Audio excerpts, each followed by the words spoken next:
Ci sono aziende venete di successo che continuano a investire e lo fanno sul proprio territorio. Una di queste è la Fracaro Spumadoro, azienda di Castelfranco Veneto, produttrice di dolci da forno. Qualche mese fa la famiglia Fracaro ha inaugurato il nuovo punto vendita, un nuovo concept store dove in un unico spazio si trovano l'angolo caffetteria, panetteria, gelateria e ristorante.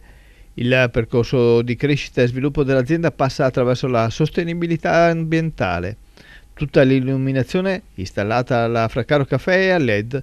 Oltre a questo, Fracaro ha realizzato un impianto fotovoltaico sul tetto dell'edificio per la produzione di energia pulita e pannelli solari per il riscaldamento delle celle di lievitazione. Il risparmio energetico previsto è di 12.000 kW e una diminuzione di emissione di CO2 di 6,5 tonnellate in un anno.